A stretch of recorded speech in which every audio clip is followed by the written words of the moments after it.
Di dalam Al-Quran, dalam surah Al-Hajj, Allah Subhanahu Wa Taala memerintahkan orang-orang Islam untuk mentakzimkan syiar-syiar Allah Subhanahu Wa Taala. Syiar-syiar Allah adalah makhluk Allah Subhanahu Wa Taala yang telah dimuliakan oleh Allah Subhanahu Wa Taala. Ini adalah benda, ini adalah ciptaan, ini adalah sesuatu yang dijadikan oleh Allah Subhanahu Wa Taala mulia. Maka kita muliakan dia. Hati kita menaruh rasa hormat, rasa ketinggian perkara tersebut. Lalu perkara itulah menjadi suatu bentuk pentakziman kita dan pengagungan kita kepada Allah Subhanahu Wa Taala. Apabila kita memuliakan batu Hajar Aswad, kita bukan sekadar memuliakan batu Hajar Aswad. Kita sebenarnya, dalam erti kata yang sebenarnya, kita memuliakan Allah Subhanahu Wa Taala, kerana dialah yang memuliakan batu Hajar Aswad. Kerana kita hidup di atas dunia ini, alam dunia adalah alam asbab dan alam yang kita terhijab daripada melihat zat Allah Subhanahu Wa Taala. Alam yang mana kita tidak dapat lihat Allah dengan mata kasar kita. Kita tak dapat pandang Allah dengan mata kepala kita.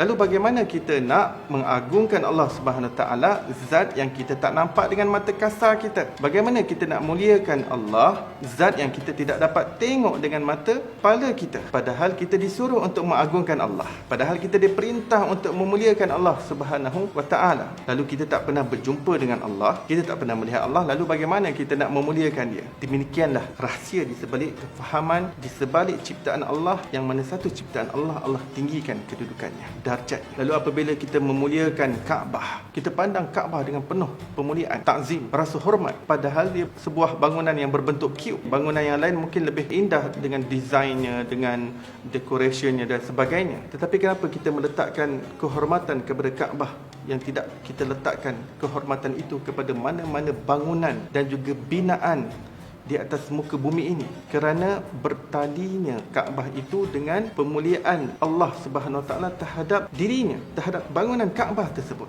terhadap binaan Kaabah. Lalu mata kepada kita yang melihat kepada Kaabah dengan suatu bentuk takzim, pada erti kata yang sebenarnya kita sedang mentakzimkan Allah Subhanahu Wa Taala. Pada erti kata yang sebenarnya kita memuliakan Allah Subhanahu Wa Taala. Batu Hajar Aswad, betapa rindunya kita untuk mengucuk batu Hajar Aswad. Betapa kita mencari peluang untuk mengucuk batu Hajar Aswad. Kadang-kadang ada orang sanggup untuk bangun pukul 2-3 pagi daripada yang ada dalam hotel, sanggup turun, mana tahu pagi-pagi dapat kucup Hajar Aswad. Kadang-kadang dia datang pun masih penuh lagi waktu. 2 pagi masih penuh, 3 pagi masih orang berpusu-pusu untuk kucup Hajar Aswad. Tapi kita tetap mencari peluang, bukan? Kita tetap mencari kesempatan bila kita dapat mengucup batu Hajar Aswad tersebut. Ya, batu adalah makhluk, batu adalah batu adalah ciptaan Allah Subhanahu Wa Taala. Tapi batu ini bukan batu yang biasa, batu yang dimuliakan Allah. Di sini kita perlu pandang dengan mata hati kita, sehingga kerinduan kita kepada batu Hajar Aswad itu, kita ingin muliakan dia. Sebenarnya itulah kita muliakan Allah Subhanahu Wa Taala. Maka kita muliakan apa saja yang berkaitan dengan Allah Subhanahu Wa Taala, yang berkaitan dengan Nabi Muhammad sallallahu alaihi wasallam. Sebenarnya kita memuliakan Allah dan kita muliakan Nabi Muhammad sallallahu alaihi wasallam. Dan barang siapa yang muliakan Rasulullah, bermakna dia muliakan Allah Subhanahu Wa Taala. Sehingga seseorang yang tawaf, apabila dia tidak berkesempatan untuk mengucup batu Hajar Aswad, maka kita lambai. Dan kita lambai tersebut